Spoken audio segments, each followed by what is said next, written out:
நண்டு குழம்பு செய்ய போகிறேன். 2 கிலோ நண்டு எடுத்துருக்கிறேன். நல்லா கழுவி வச்சுருக்கிறேன். இதுக்கு தேவையான பொருள்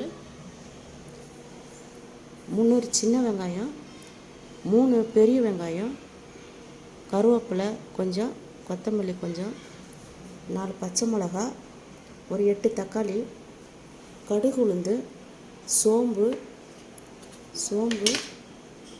வெறும் மிளகாத்தூள், கலந்த மிளகாத்தூள்,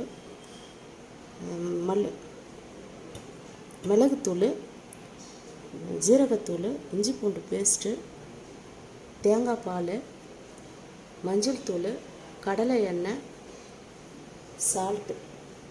நான் எப்படி செய்கிறேன்னு பாருங்கள். நான் இப்படி தான் செய்வேன். நான் இது நல்லாயிருக்கும். நான் எப்படி செய்கிறதுன்னு நீங்கள் பாருங்கள். கடாய் வச்சுட்டேன். எண்ணெய் ஊற்றிக்கலாம். கடலை எண்ணெய், செக்கில் ஆட்டின எண்ணெய் இது. கடுகு உளுந்து போட்டுக்கலாம்.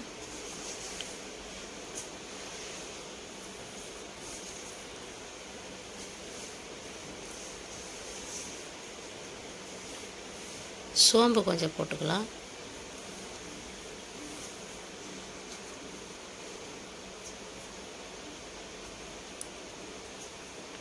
வெங்காயம், சின்ன வெங்காயம், பெரிய வெங்காயம் ரெண்டுத்தையுமே ஒன்றா போட்டுக்கலாம்.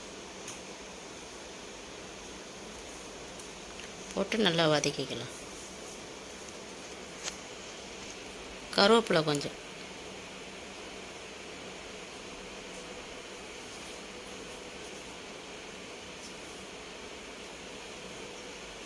லைட்டாக உப்பு போட்டு வதக்கலாம்.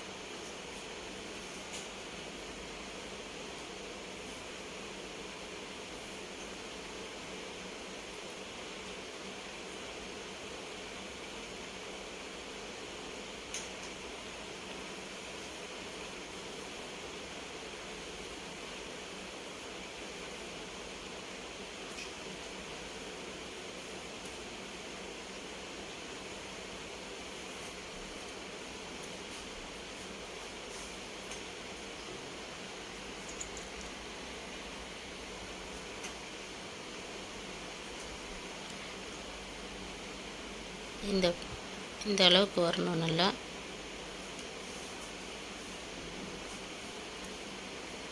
இஞ்சி பூண்டு பேஸ்ட்டு ஒரு 3 ஸ்பூன் போட்டுக்கோங்க. நல்லாயிருக்கும்.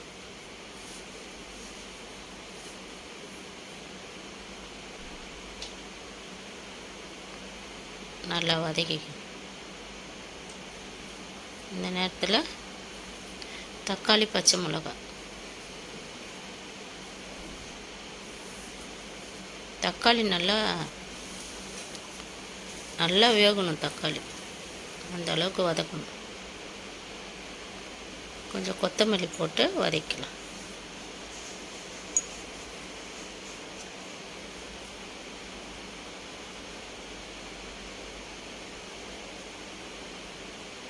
நல்லா வதங்கிடுச்சு. மஞ்சள் தூள் 1 ஸ்பூனு,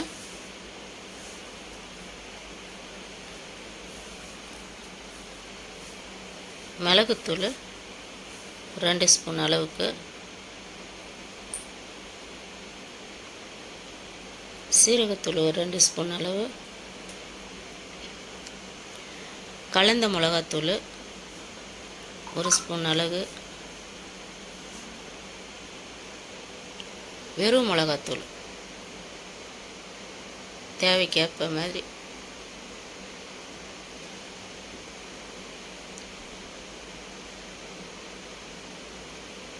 போட்டு நல்லா வதக்கலாம்.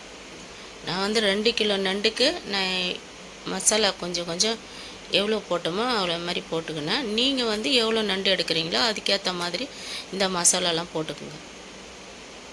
நல்லா வதக்கலாம். இந்த மாதிரி வதங்கின பிறகு நண்டை எடுத்து போட்டுக்கலாம்.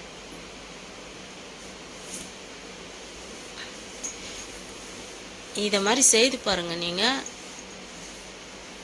நல்லாயிருக்கும். செம்ம டேஸ்ட்டாக இருக்கும். இந்த நண்டை இந்த மசாலாவுக்கு அவ்வளோ அருமையாக இருக்கும்.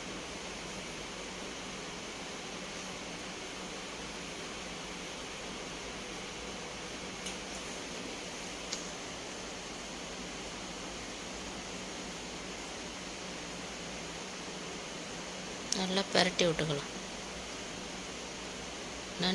நண்டில் வந்து இந்த மசாலா ஃபுல்லாக ஒட்டணும், அந்த அளவுக்கு பிரட்டி கிண்டி விட்டுக்கலாம்.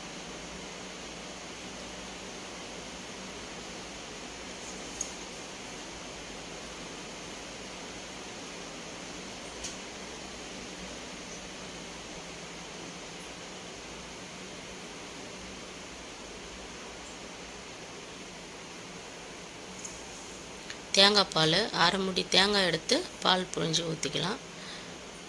சும்மா 1 கிளாஸ் அளவுக்கு தண்ணி.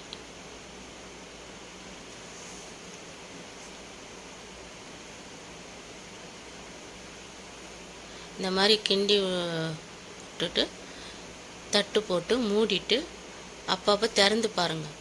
அடி பிடிக்கக்கூடாது. கொஞ்சம் சிம்மில் கூட வச்சுக்கலாம். ரொம்ப வேகமாக வச்சிங்கன்னா அடி பிடிக்கும்.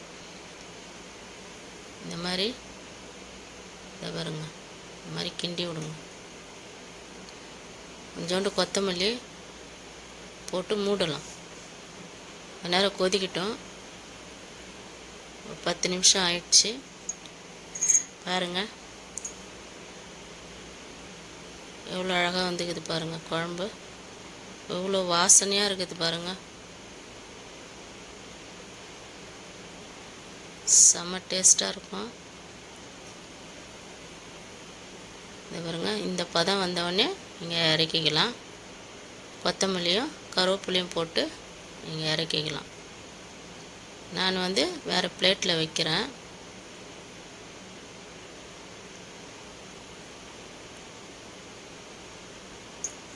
சூப்பராக இருக்கும். ஒரு தட்டு சாப்பாட்டுக்கு 2 தட்டு சாப்பிடுவீங்க சாப்பாடு, அந்த அளவுக்கு இருக்கும் இந்த குழம்பு.